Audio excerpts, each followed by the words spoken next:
Om Swastiastu.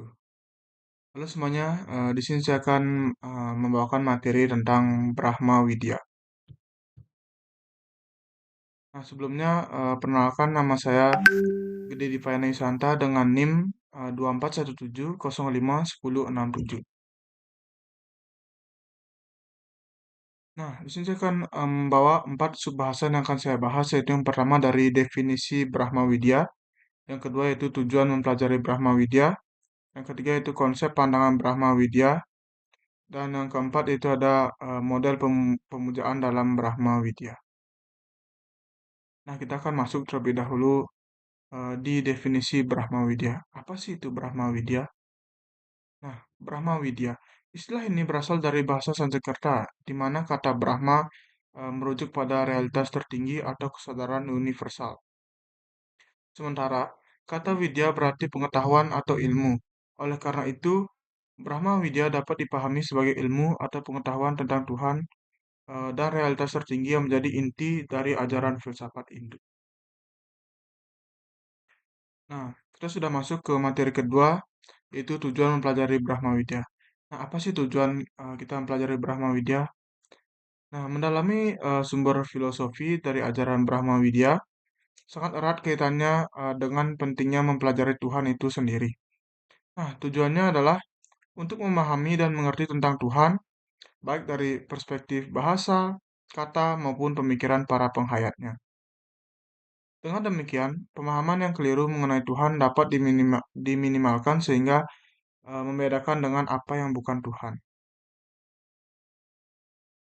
Nah, kita sudah masuk di materi ketiga yaitu konsep pandangan Brahma Widya. Nah, maksud saya ada 8 pandangan Brahma Widya. Nah, yang pertama itu ada animisme. Nah, animisme meyakini bahwa setiap benda dan unsur alam memiliki roh yang kekal, termasuk wilayah yang dikelola oleh roh yang bertanggung jawab untuk menjaga dan mengatur. Roh leluhur dianggap sebagai pembimbing yang memberi kebahagiaan kepada keturunannya. Nah, pandangan kedua itu ada dinamisme. Nah, dinamisme percaya bahwa segala sesuatu di alam, baik benda maupun tempat sakral, memiliki roh atau kekuatan. Nah, terdapat roh utama yang lebih tinggi dari yang lainnya, dan keyakinan ini memunculkan kewajiban untuk merawat benda dan tempat khusus. Nah, pandangan yang ketiga itu ada politeisme. Nah, politeisme adalah keyakinan yang mengakui banyak Tuhan, di mana setiap Tuhan memiliki sifat dan peranannya masing-masing. Penganutnya sering berpindah-pindah dari satu Tuhan ke Tuhan yang lain berdasarkan profesi dan kebutuhan. Nah, selanjutnya itu yang keempat, ada monoteisme, meyakini adanya Tuhan yang Maha Esa dengan dua pandangan utama, yaitu monoteisme absolut yang menganggap Tuhan sebagai sosok tunggal dan penguasa dunia, serta monoteisme non-absolut yang melihat Tuhan sebagai satu tetapi dapat dipahami dalam berbagai bentuk. Nah, pandangan yang kelima itu ada panteisme. Nah, ini mengajarkan bahwa Tuhan ada dalam segala sesuatu di alam semesta, dan setiap jiwa akan kembali kepadanya. Tuhan dapat hadir dalam berbagai bentuk, seperti manusia, setengah manusia, binatang, ataupun tumbuhan. Nah, pandangan yang keenam yaitu ada henoteisme. Nah, ini meyakini Tuhan sebagai entitas tunggal yang tampak dalam berbagai bentuk atau nama. Semua dewa dianggap sebagai manifestasi dari Tuhan yang sama, dengan peran masing-masing dalam mengatur alam semesta. Eh, yang pandangan yang ketujuh itu ada monisme, yaitu memandang Tuhan sebagai satu dan meliputi seluruh alam semesta. Segala sesuatu berasal dari Tuhan dan berada dalamnya, seperti yang tertulis dalam Bhat Aranyaka Upanishad, yaitu segala sesuatu ada dalam Tuhan dan Tuhan ada dalam segala sesuatu.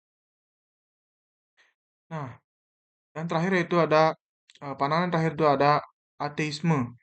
Di sini bukan berarti tidak percaya pada Tuhan, tetapi berarti bahwa individu yang mencapai kesatuan dengan Tuhan tidak lagi mencari Tuhan secara terpisah, karena telah merasakan kedekatan dan kehadirannya dalam dalam dirinya.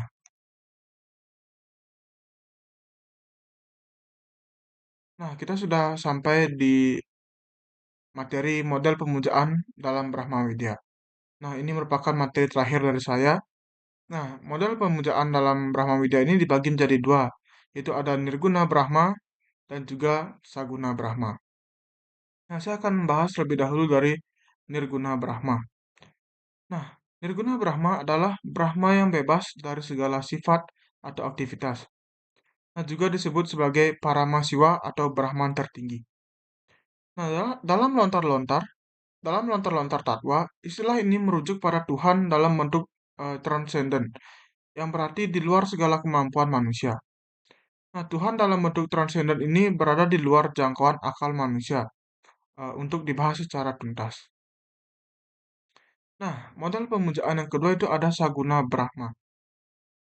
Saguna Brahma adalah Brahma yang terpengaruh oleh Maya, yang juga dikenal sebagai Apara Brahma. Nah, Saguna Brahma dianggap sebagai Tuhan dalam bentuk yang imanen. Dalam Kamus Besar Bahasa Indonesia, kata imanen berarti berada di dalam kesadaran atau dalam akal budi.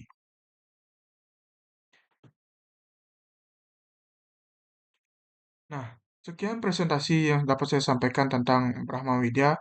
Semoga bisa bisa bermanfaat bagi kalian yang menonton. Sekian dari saya. Saya ucapkan para Santi. Om Santi Santi.